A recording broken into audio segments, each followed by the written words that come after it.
Hey, I'm Alex Radcliffe from Board Game Co., and this is games leaving my collection for February 2022. All the games that I'm purging, getting rid of, moving on from, that are just not sticking around anymore. As usual, disclaimer that I go through a lot of games, I play a lot of games, and that means that when I get rid of games, it's often because I have a lot of games to go through. Sometimes it's because a game wasn't a fit for me, and I'll tell you why or why not. Other times it's because a great game just isn't getting played. That at the end of the day, something that I like, something that I enjoy, something that I can recommend to you, just when I'm pulling games off the shelf, it's not one that gets pulled off. We'll go through all the reasons. My point is, I get rid of games that I like, and I get rid of games that I rated well, and that will happen. It's part of the process of going through an ever-evolving, ever-moving collection. All of my favorite games, those you'd have to pry out of my cold, dead hands.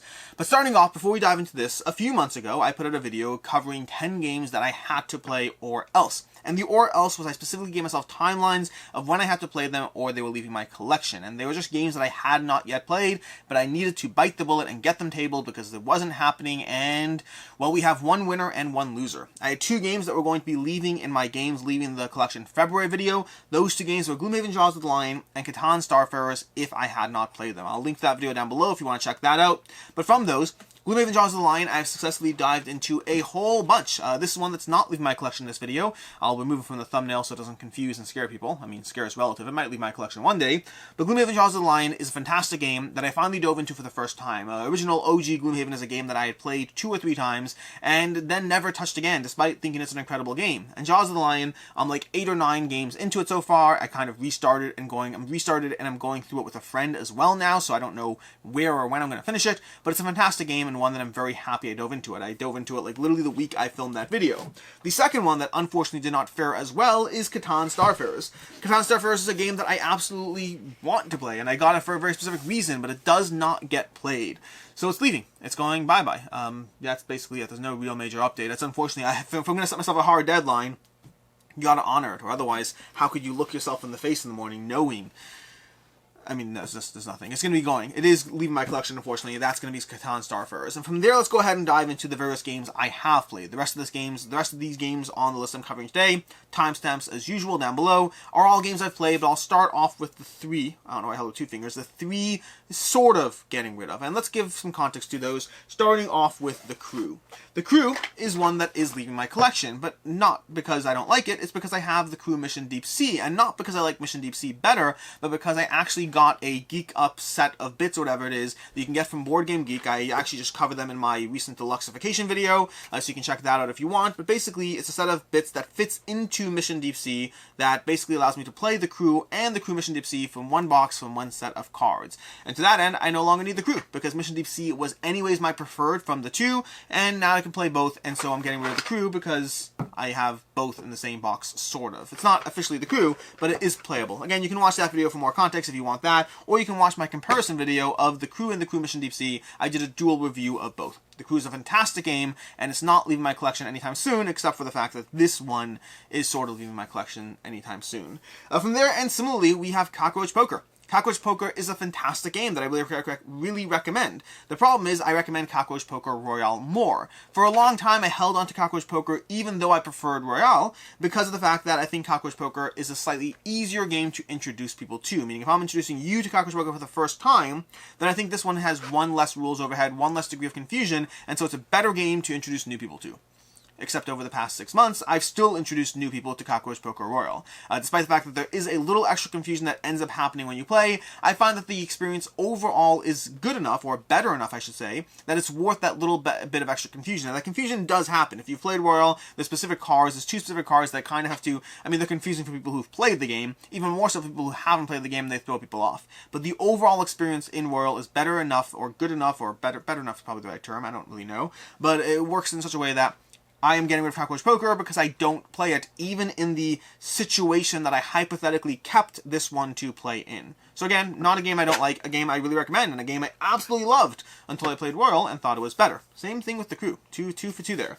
And then lastly, the last cheat I have is an undo game. Undo is a game from Pegasus Spiel. This is like, the whole classic. We have a million games. We have Unlock, we have Exit, we have Undo, we have Deckscape. We have a million one of these different genres of games that give you different types of puzzles to go through. I'll probably have a full comparison video covering the various pros and cons of each genre, but the reason this is leaving is because I played it, and it's a one-time thing. You go through it, you play it, it's solid, although with a caveat. It's solid with the caveat that I like Undo, but I'm kind of disappointed by it at the same time, because the premise it sells you on in Undo is the idea of you have this kind of story and then you're jumping through points in time to affect the outcome of the story, and you're like, that's really cool. Let me go ahead and I'm gonna, turn off the airplane's motor and let's see how that affects the story. And the answer is it gives you points. It really, there are little aspects to the game where if you figure things out, you have a better chance of understanding how you can do something that would affect the story, but it doesn't actually ever change anything. Rather, you just get hypothetical points for having correctly figured out the right stuff. So the game itself, not bad. I enjoy it. I'll have a full review and coverage of these series of games, but the only reason I find it particularly frustrating is because the premise that it sells you on is so much better than the game itself actually is. The game itself is good. The premise is great. I want the premise to actually be a full game. But that's Undo. Again, another cheat because it's not so much that it's leaving as I'm done with it. From there, let's go ahead and dive into games that are actually leaving. Some bigger, some worse. No major heavy hitters this time, I don't think. There's one I'm a little disappointed. Two. Nope, there's two. There's two. Three. There's 3 games I'm solidly disappointed at that are leaving. And Starfarers. I'm disappointed this one's leaving. I get up in the morning and I look in the mirror every day and I have to understand that when I say something, I mean it. Yeah, I keep telling my kids that.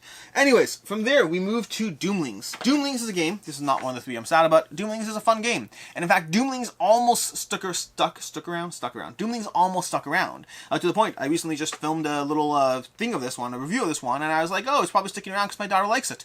But she does like it. The problem is she likes Here to Slay more, which we played shortly after Doomlings. Doomlings is a game that is going. It's a fun little game which you have these Doomlings that you're going to, they have these various traits. You're playing cards into your trait pools that give you traits, different cards, get points, different things, steal cards from other players, just different stuff you're doing as you play through the game. Meanwhile, you're drawing cards that will have these disaster cards that are slowly hitting you, or modifiers to the way the round works, but it's basically a game of drawing cards and playing cards, trying to score as many points as possible, while having an excessive amount of take that, stealing cards from other players, swapping cards from the hand, forcing players to discard. It's a standard card-based take that experience. They're fun, they're solid. I think Doomlings is better than a lot of the ones I've played because it's, first of all, it's very clean and appropriate. I tend to like these games when they're clean and appropriate. I don't really like the NSFW versions of them, my own personal bias, but also, and for all I know, by the way, for all I know, Doomlings has an NSFW version, just not in this box, so it's good enough. But past that, I would say that it has adorable art, a simple gameplay, and is fun to play, and it has moments of hilarity in it. Moments of genuine hilarity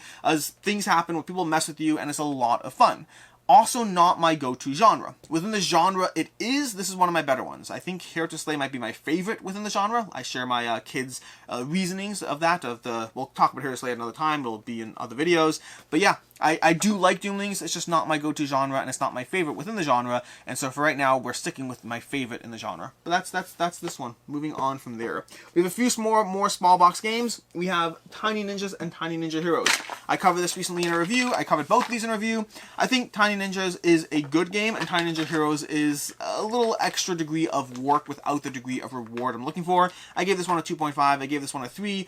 This one I honestly would keep, except for the fact that I'm not really going to play this one with my game group. I have other 2-player games that I prefer when I'm playing either with my wife or my fellow gamer friends, and while I enjoyed playing this one with my kids, I find they never ask for it. They enjoy it. When I offer it to them, they're like, yeah, I'll play it, and they have fun with it, but it's never the one they ask for, and in general, I don't push games on people, myself or others. If a game is not naturally being played, it has to eventually leave, because there's usually a reason, and usually that reason is the game is good, but other games are better. And so Tiny Ninjas, fun game. I particularly got it because also my kids enjoy that theme, the theme of ninjas and stuff like that. They love that stuff, and so I really thought it would capture them more, and they do like that theme.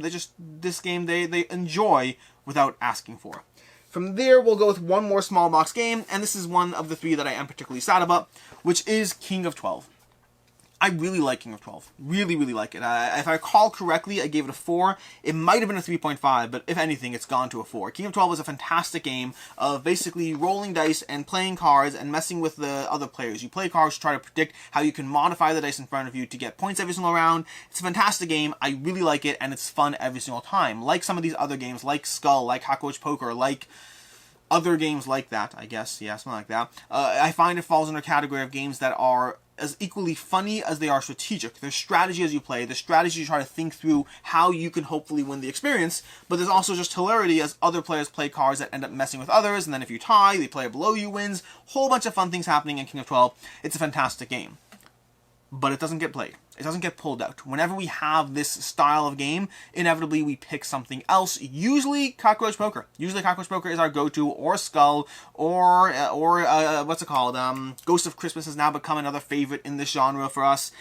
Generally, these types of games for me fall into a specific niche in which they are the game we pull out when we have a short window. They're filler games, that's what I'm trying to explain. They're filler games that we pull out when we have a short window to play, either before or after game night, or when waiting to someone show up, and we just want to get one more game in, and we want something that leans towards strategic with a bit of punch-drunk happiness involved. That's the genre this fills. And I have other games I pull instead for that genre. I think King of 12 is fantastic, and I think if we played this genre more, if we had more rotation within the genre, I'd keep it.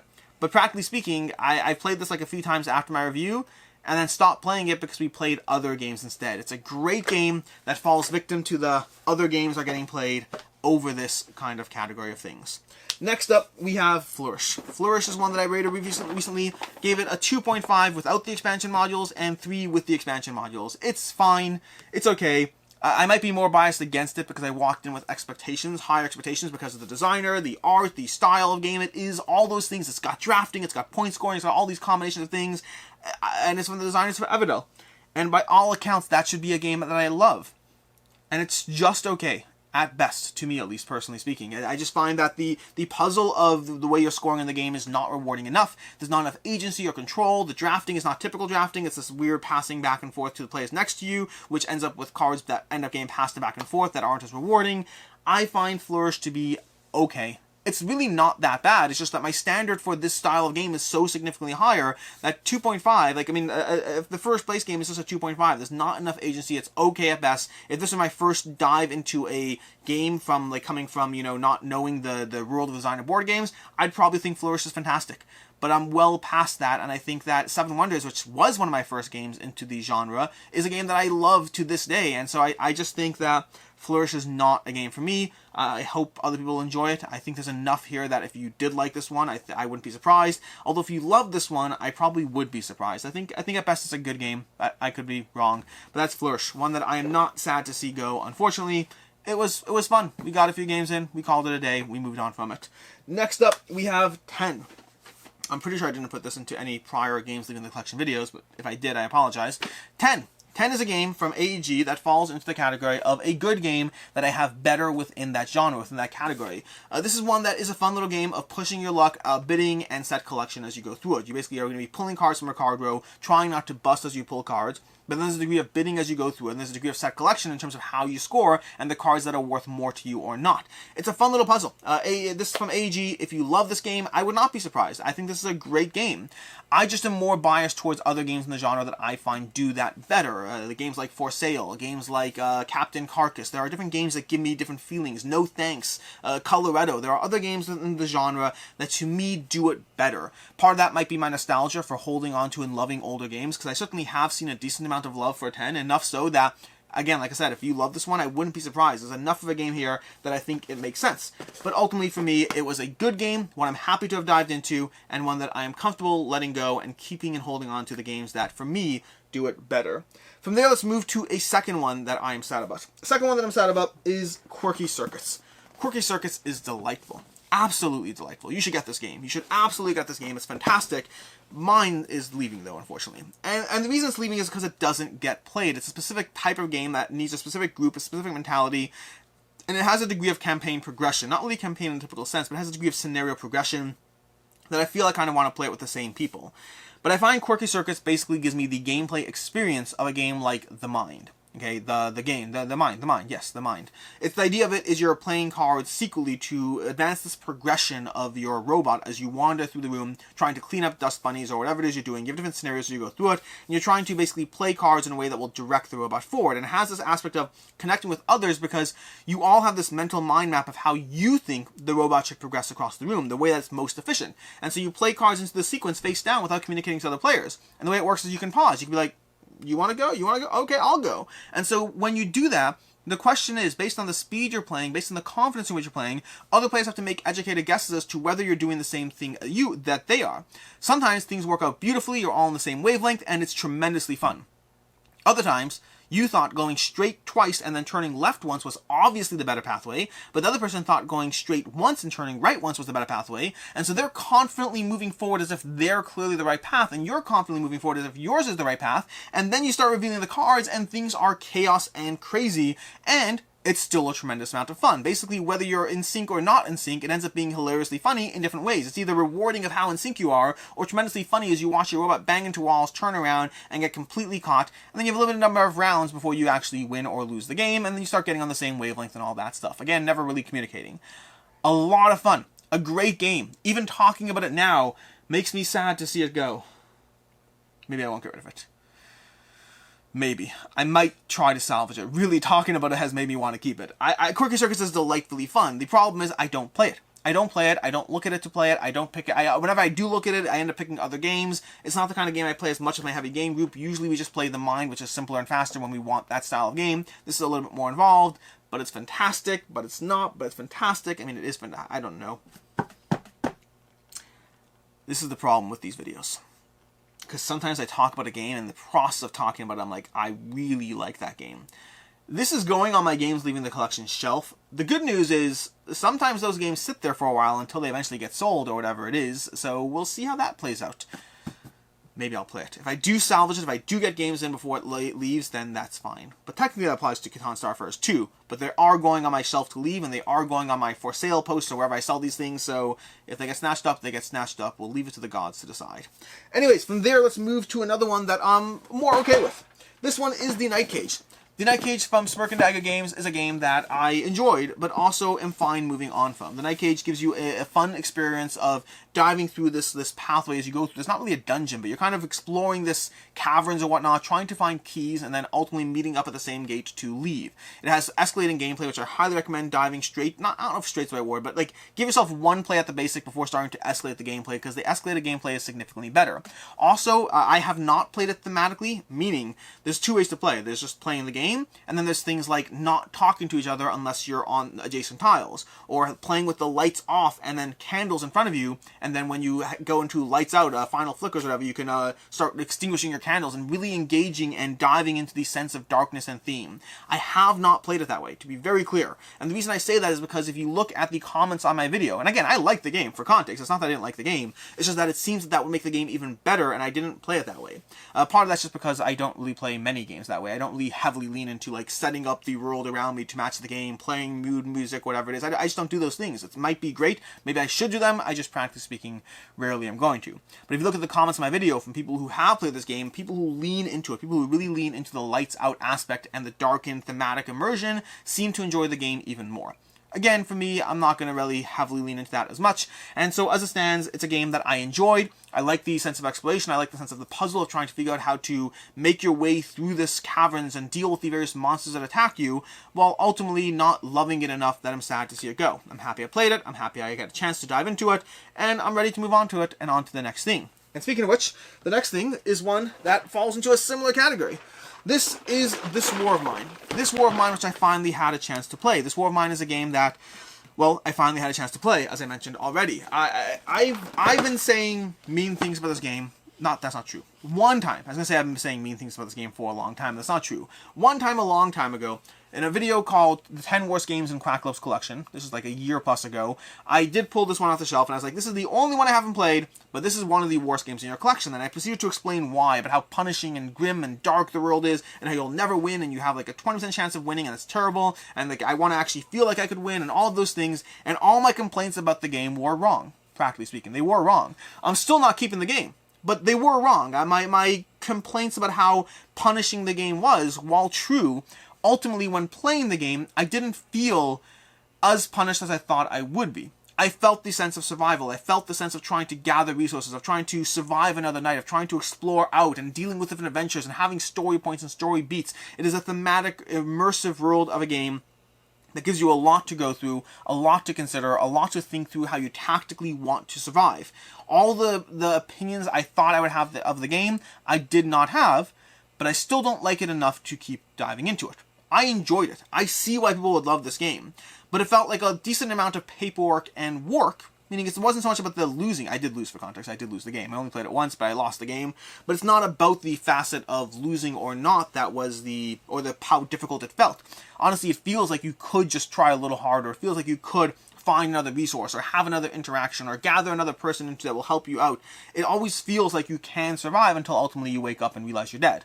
But until that happens, my problem was more along the paperwork aspect of it. I felt that there was a decent amount of maintenance, of work, of logging different things, of finding resources, of going through 4 different interactions of check this number, check that number, pull this out, reference that, okay, great, grab that. Now, I have heard from people that the app makes that experience better. I just don't know if I loved it enough to be worth the diving into it. I think it's good. I think it's solid. I think that there's other games that give me that sense of exploration and survival. Unsettled is going to be a great example. Unsettled behind my head, I don't know if you can see it, it's above that box over there. Unsettled is going to give me a great sense of that feeling of trying to survive while going through a degree of story. Not the same style of story, not the same sense of immersion necessarily, but there are other games in my collection that give me that sense that I enjoy more than I enjoyed this War of Mine. So again, all my complaints were wrong. I'll give that 100%, but I still don't love it enough to continuously dive into it. Which brings me to the last game on this video, the last one, which is the third one I'm a little sad about, which is Atlantis Rising for the second time. This is once in a Games Leaving the Collection video, and it's here again, because Atlantis Rising is leaving again.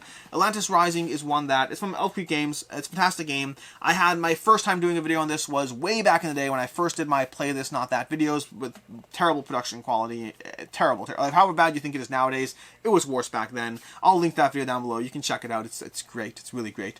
I'm pretty sure it's me thanking people for hitting 2,000 subscribers if I'm not mistaken, and I'm very, very dry as I talk through things. There's the way of presenting yourself on camera where you add like 10% more energy, but it carries over into the presentation, and I'm pretty sure I'm like, hi guys, so yeah, thanks so much for hitting 2,000 subscribers, I really appreciate it, and I'm going to be comparing Atlantis Rising and Pandemic, and I like Atlantis Rising a lot, and there's a lot of good things about it, but Pandemic is ultimately a game that I think I like more. Really, seriously, it's worth watching. It's just the nature of talking in real life. When you talk in real life, you don't have that extra little pip to the way you're communicating, and on camera you have to make yourself pop, because I'm talking to a screen right now. You're all on the other side of this, but I'm talking to a screen, I'm talking to a lens right now. You have to be a little bit more energetic to make it work. In any case, back to this, Atlantis Rising. So, great game. I compared it to Pandemic. Ultimately I said I prefer Pandemic, but Atlantis Rising is a great game that's staying in my collection. And it did. And then like 6 months later, it left my collection because I played it enough, and I liked it a lot, but there were enough complaints that I was ready to move on from it. And I got it back because I missed it, and I was thinking about it. I was like, you know what, I want to get it back, I want to dive into it again, I want to have fun with it, and I did get it back, and I dove into it 3 more times. And now I'm ready to move on from it again. Atlantis Rising falls into the middle zone for me of a game that I really enjoy to some extent, while also understanding why I got rid of it the first time and why I'm getting rid of it a second time. And that's just a personal preference as far as the way the game progresses, but it has a degree of a mechanic that I do not like, but it does so, this actually gives me enough that I kind of like the game despite it, but ultimately not enough to keep it. It has cascading failure. Cascading failure is the idea that as things get bad in a game, they get worse. Meaning, if you're not able to stem the tide, is that the right word? If you're not able to stop things from happening, let's try English again. If you're not able to stop the bad things from happening, not only will the bad things happen, but it'll make it harder to stop the bad things happening next time. Imagine, if you will, that every turn you have to roll a die. And whenever you roll less than a 4, you lose a health. Okay, great. So you roll a die, it's less than a 4, you lose a health. You roll a die, it's a 5, you're fine. You roll a die, it's less than a 4, you lose a health. All of those things are fine. But imagine every time you roll less than a 4, not only did you lose a health, but now the next time it's less than a 3. And now the next time, or that's the thing, now the next time it's less than a 5. Now the next time it's less than a 6. Meaning if every time you fail, not only can you keep failing, but it makes it harder to succeed, that's cascading failure. It's a mechanic I don't like. And Atlantis Rising is built on that mechanic. You see, because as you're trying to stem, what's with me and swell and stem? As you're trying to stop Atlantis from flooding, the island is slowly flooding, and you're going to be losing the best worker placement locations on the island. So you have this constant struggle as things get worse for you, the game gets harder. Now the good news is you're also unlocking various locations that will give you other abilities, so the game does mitigate or modulate around that difficulty, plus you're unlocking more workers, so there is a balance that even though the game is, you know, having that cascading failure aspect to it, you're also getting enough things as well that it does balance out, which is why for a long time I constantly have gone back and forth between really liking the puzzle Atlantis Rising presents, really liking some of the variability because you could have different modules you play with and different things that, different cards that come out, different artifacts, stuff like that,